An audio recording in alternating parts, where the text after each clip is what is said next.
Hai, Assalamualaikum warahmatullahi wabarakatuh. Apa kabar teman-teman semuanya? Selamat pagi, aktivitas aku hari ini ya. Nah teman-teman, hari ini tuh tadi pagi aku habis declutter. Jadi tuh ada kejadian sebenarnya ya yang bikin aku akhirnya declutter. Jadi tuh kalau orang menganggapnya mungkin akan stres banget ya, tapi kalau aku ya udah sih, malah aku bikin simple aja. Terus juga jadi ada hikmahnya gitu. Jadi tadi tuh sehabis subuh, aku kan lagi ini ya leyeh-leyeh gitu di sofa. Terus tiba-tiba aku lihat tikus dong satu keluar dari kamar, terus masuk ke kamar satunya. Nah dari situ tuh aku yang langsung shock banget ya, karena aku nggak mau banget di rumah aku ada tikus atau kecoa. Makanya hari ini tuh aku declutter aja gitu sekalian barang-barang yang udah bener-bener gak dipakai, kayak mungkin terutama kayak perabotan dapur sih ya, perabotan kayak yang untuk bikin-bikin kue tuh. Makanya tadi kan ada gitu ya, beberapa perkakas dapur yang udah aku tiriskan di situ, nanti mau aku masukin dalam kantong plastik kalau udah kering gitu. Terus nanti pas aku ke tempat orang tua atau ke tempat saudara mau aku bawa, kayaknya sih masih bermanfaat sih karena itu masih bagus. Nah, sekalian ya, aku di sini beres-beres, bersih-bersih. Terus nanti ini juga kolong dapur atau kolong meja dapurnya udah aku buka si gordennya karena nanti aku mau beresin atau bersihkan tuh ya. Di situ kotor banget. Sembari aku beres-beres dan bersih-bersih, aku seperti biasanya mau share tentang pengalaman kebiasaan baik seorang yang hidup minimalis. Apa aja sih biasanya kebiasaan baik seseorang yang menganut hidup minimalis? Yuk simak dari yang pertama. Buat simple, seseorang yang menganut gaya hidup minimalis biasanya akan menjadikan segala sesuatunya itu menjadi lebih simpel. Kalau ada masalah yang besar diperkecil, kalau ada masalah kecil dihilangkan, kalau nggak ada masalah jangan cari-cari masalah. Jangan sampai kebalik ya, biasanya tuh para cewek-cewek nih yang suka membesar-besarkan masalah. Dulu aku juga iya, tapi sekarang udah nggak lagi. Untuk apa aku mengambil keputusan itu? Supaya beban di pikiranku itu tidak semakin berat, bahkan akan hilang gitu ya, sesuatu yang memang tidak seharusnya aku pikir yang nggak akan aku pikir. Yang kedua, hati juga akan menjadi lebih lapang, nggak menggondok. Nah ini teman-teman mulai aku bersihkan ya. Ini hikmah dari tadi pagi tuh ada tikus. Udah keluar sisi tikusnya. Sebenarnya bukan karena aku jorok atau suami aku jorok sih ada tikus di sini. Kemungkinan tuh karena semalam itu hawanya di rumah aku tuh gerah banget teman-teman. Jadi tuh kayak buka pintu depan sampai yang bener-bener malam, sampai jam 11-an gitu karena belum tidur sampai jam 11. Terus kayaknya tuh ada tuh kecil aja gitu loncerundul. Terus akhirnya ya udah deh hikmahnya, aku jadi beres-beres perabotan, bersih-bersih sama declutter. Seperti ini ya, kolong meja dapur yang lama banget aku nggak bersihkan, akhirnya aku bersihkan juga. Ini sebenarnya memang kolong meja dapurku itu bukan sesuatu yang bagus ya bangunannya, karena dulu Pak Tukang tuh nggak ngeramik ke sekelilingnya gitu loh, cuma bawahnya aja. Sebenarnya nggak apa-apa sih meskipun di keramik di bawahnya aja, cuman harusnya tuh sekelilingnya diaci halus ya. Cuman ini tuh bagian atasnya cuma aci kasar, mungkin patukangnya tuh lupa, akhirnya tuh banyak kayak remahan pasir gitu loh teman-teman. Terus ini juga kayak yang tabung gas itu berkerak gitu ya, tapi aku bersihkan pakai sabun colek, sabun cuci piring dan sabun kawat yang biasa buat itu loh gosokin panci. Cuman ini nggak aku pakai buat panci juga ya, ini khusus buat bersih-bersih aja, jadinya hilang tuh. Nanti kalau gasnya udah habis mau aku bersihkan semuanya di area situ. Hikmahnya jadi begini ya, mungkin kalau yang nggak mengambil simple kejadian yang terjadi akan gondok banget tuh, tikus datang dari mana gitu kan. Terakhir aku bersihkan kolong meja dapurku itu kayaknya tuh pas sebelum Ramadan deh teman-teman, makanya tuh kan banyak banget. Nah kalau di area sebelah kanan itu ada satu keramik yang dipasang itu nggak dilem sama semen gitu teman-teman. Kata patukangnya sih biar kalau ada sumbatan bisa dibersihkan dari situ. Cuma menurut aku kurang efisien banget karena nanti tuh kayak pasir-pasirnya itu loh akan muncul kalau pas salurannya tersumbat ya kan, airnya kadang kalau pas lagi hujan kan ke sini juga karena talang airku itu memang ditanam gitu di dalam tembok terus lewat satu saluran. Tapi ya udahlah ya, nggak apa-apa. Selama masih bisa digunakan fungsinya dengan baik, terus ini aku rawat aja, aku bersihin aja. Kalau ada waktu nanti pas suamiku libur mungkin pengen deh ngecat di area dalam itu kolongnya. Ini nggak aku jadikan tempat penyimpanan sih ya teman-teman, karena buat aku ini kurang, sebenarnya bersih tapi karena ada kadang-kadang tuh remahan kayak pasir-pasirnya jatuh gitu loh. Jadi kalau nanti ada perabotan yang ditaruh di sini tuh nanti kayak 2 kali kerja gitu loh bersihin perabotannya. Jadi aku biarin kayak gini aja biar juga udaranya tetap sirkulasinya bagus ya, nggak bau. Kalau kebanyakan barang yang terus aku tutup di sini pakai kolong dapur, pakai hordeng maksudnya, takutnya juga jadi apek. Jadi udah kayak gini aja. Yang penting aku rutin bersihkan. Nah ini aku pel aja pakai lap serbet ya, tapi ini udah aku cuci. Kebiasaan seorang minimalis yang kedua adalah menyederhanakan hati dan pola pikir. Seseorang yang hidup minimalis biasanya sangat menghargai dan mensyukuri hal-hal kecil di sekitarnya, seperti bangun pagi, udara yang segar, kesehatan, masih bisa menghirup nafas lancar, badan yang sehat, keluarga yang hangat, makanan yang bisa dimakan hari ini, tempat tinggal yang bisa dibikin untuk berteduh nyaman dan juga terbebas dari hujan dan panas. Pakaian yang masih bisa dipakai hari ini, dapur yang masih bisa dipakai untuk memasak, pokoknya segala sesuatu yang ada di sekitar kita itu adalah berkat dan rezeki. Makanya perlu banget untuk mengucap syukur setiap harinya ya. Bayangin aja pas kita lagi demam atau meriang aja, biasanya tuh segala sesuatunya terasa nggak enak. Padahal hanya meriang. Makanya nikmat kesehatan, nikmat apa yang sudah kita miliki saat ini merupakan sesuatu yang paling berharga. Ini aku udah beresan ngepel dan bersihkan kolong dapur ya teman-teman. Lanjut tadi aku juga nyuci si lap serbetnya yang udah aku pakai buat ngepel. Dan ini dilanjut ke depan. Jadi hari ini juga aku mau bersihin tempat sampah, pengki. Terus ini juga ada tutupan yang dari PDAM, nggak tahu lah. Pokoknya aku cuci aja, nanti bisa disimpan dalam kondisi bersih ya.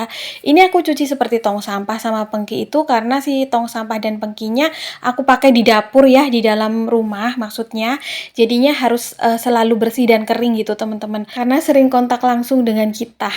Jadi setiap sore hari tuh biasanya aku nulis to-do list gitu loh, besok mau ngelakuin apa nih. Jadi setiap harinya harus ada aku selipin kegiatan bersih-bersih, tapi nggak aku maratonin, makanya nggak terlalu capek ya. Kayak pas waktu kemarin kan aku bersih-bersih rak sepatu, terus juga bersih-bersih area laundry room, terus hari ini aku bersih-bersih kolong dapur dan juga cuci-cuci tempat sampah dan pengki ya, alat kebersihan lainnya. Makanya meskipun aku bersih-bersih terus juga barang di rumah aku akan terus bergulir kebersihannya, tapi aku nggak terlalu capek gitu loh teman-teman. Jadi aku selipin aja. Kayak kegiatan membersihkan kayak gini kan nggak nyampe 1 jam ya sebenarnya. Tapi kalau kita lakukan secara rutin itu akan bermanfaat sekali buat kita. Karena apa? Nyaman aja gitu kita hidup dengan barang-barang yang bersih, barang-barang yang secukupnya yang kita butuhkan, barang-barang yang rapih. Kebiasaan yang ketiga seorang minimalis adalah mengembalikan barang ke tempatnya setelah ia pakai. Karena dari pengalaman-pengalamannya dulu yang kadang ribet gitu nyari suatu barang karena ketumpuk barang yang lain, makanya kebiasaan ini aku rubah ya. Dari yang dulunya tuh aku suka lama cari-cari barang, terus juga kadang menguras energi, menguras emosi. Sekarang aku biasakan untuk setelah aku pakai barang yang ada di rumah itu, aku langsung kembalikan ke tempatnya, biar aku juga hafal gitu loh ya, barang yang aku butuhkan itu rumahnya di mana, tempatnya di mana. Terus juga karena di sini aku mengurangi pemakaian barang yang ada di rumah, aku hanya hidup dengan barang-barang yang aku butuhkan secukupnya. Jadinya tuh nggak ada lagi tuh barang-barang yang ketumpuk oleh barang lain gitu loh. Suntuk banget kan kalau di rumah itu barang-barang kita itu bertumpuk sangat banyak, apalagi nggak jarang dirapihkan gitu ya. Masya Allah. Kita tuh kadang mikirin kerjaan aja tuh udah banyak, ini ditambah lagi barang-barang yang ada di rumah, makin suntuk. Bukannya pulang ke rumah itu buat istirahat, tapi udah deh makin ruwet aja ini pandangan mata. Nah teman-teman, ini tuh kolong dapur aku udah kering ya. Tadi kan aku sempet tinggal buat bersih-bersih di depan, bersih-bersih kayak ngebersihin tong sampah dan lain-lain. Jadinya ini udah kering, jadi aku sapu-sapu aja. Ini kan masih ada sedikit remahan-remahan pasir. Terus nanti aku mau pasang gorden kolong dapur. Nah, gorden kolong dapurnya juga aku ganti karena ini udah 1 mingguan lebih, hampir 2 minggu kali. Makanya di mobil aja gitu loh pemakaiannya. Ini nanti yang kuning aku cuci biar tetap bersih, tetap wangi gitu, nggak bau dapurnya. Dan aku tuh dari awal menempati rumah ini, dari awal aku punya dapur dan rumah ini, selalu aku usahakan itu di dapur itu tetap kering ya. Aku tuh sangat nggak mau kalau dapurku itu kayak lembab ataupun basah. Nggak suka aja gitu kayak rada aromanya itu kurang enak buat aku, terus aku kurang nyaman aja buat masak. Pokoknya selama aku tinggal di sini itu aku usahakan banget setelah aku ada kegiatan masak atau baking selalu setelahnya aku bersihkan, aku keringkan gitu. Jadi terasa nyaman. Segala sesuatu yang udah aku punya, meskipun ini terlihat hal-hal kecil gitu ya, selalu aku rawat dengan bahagia karena mensyukuri apa yang kita miliki sekarang adalah bukti terima kasih kita kepada Allah ya yang sudah memberikan setiap rezeki, setiap apa yang kita impikan. Meskipun ini mungkin terlihat hal-hal receh, hal-hal sederhana, tapi ini juga yang kita impikan dari beberapa tahun yang lalu, impian dari dulu gitu ya. Setelah menikah, pengen hidup mandiri. Coba bayangin aja kalau kita fokusnya itu terhadap barang-barang tertentu yang belum kita miliki dan ingin sekali kita miliki. Wah, bakalan lupa apa yang udah kita miliki selama ini. Lalu kita juga akan lupa untuk bersyukur ya dan mengucap terima kasih. Kebiasaan kelima seorang minimalis adalah memakai barang itu sampai habis. Entah barang apapun, barang kebutuhan rumah tangga, barang yang dipakai sehari-hari, pakai odol sampai habis, pakai sabun sampai habis, pakai parfum sampai habis, pakai HP sampai rusak baru ganti, pakai baju juga sampai rusak baru ganti. Itu kalau aku loh. Makanya di sini aku selektif banget untuk memilih barang-barang yang aku pakai sehari-hari. Entah itu barang kebutuhan dapur, barang kebutuhan rumah tangga, skincare, pakaian, karena aku butuh kenyamanan, aku butuh apa yang aku pakai itu cocok. Makanya biasanya orang-orang yang menganut gaya hidup minimalis itu mengutamakan kualitas ya. Mereka tuh jarang sekali kayak coba-coba gitu. Pokoknya kalau udah pas, udah srek dengan satu merek ya udah pakai itu. Kecuali pas merek tersebut udah nggak ada nih pas lagi dibelanjakan, mungkin bisa coba barang atau brand lain. Aku biasanya lebih memilih untuk membeli entah itu deterjen ataupun barang kebutuhan dapur yang memang mereknya udah cocok di aku. Meskipun barang dengan merek lain itu menawarkan beli satu gratis satu atau beli satu ada hadiah piring dan gelas, nggak akan aku beli ya teman-teman. Aku kalau udah cocok ya pakai yang biasanya aja. Misalnya deterjen nih, kan ada kadang produk keluaran terbaru, tapi kalau aku udah nyaman dengan produk yang biasanya aku pakai ya aku bakalan beli yang biasanya aku pakai, karena produk yang biasanya aku pakai biasanya kan ada keunggulannya ya, entah itu mungkin busanya lebih banyak, membersihkannya lebih maksimal gitu. Kebiasaan berikutnya seorang minimalis adalah bertanya sebelum membeli barang. Artinya bertanya di sini adalah bertanya pada diri sendiri. Jadi sebelum membeli barang ini biasanya tuh tanya gitu ke hati diri sendiri, apakah barang ini bermanfaat untukku dan keluargaku? Apakah barang ini kalau aku beli akan memberikan nilai tambah pada kehidupanku? Atau barang ini yang aku akan beli ini hanya untuk ikut-ikutan tren saja supaya tidak dibilang ketinggalan zaman atau tidak dibilang gak up to date gitu. Lalu kebiasaan seorang minimalis yang terakhir adalah membiasakan hidup dengan penuh kesadaran.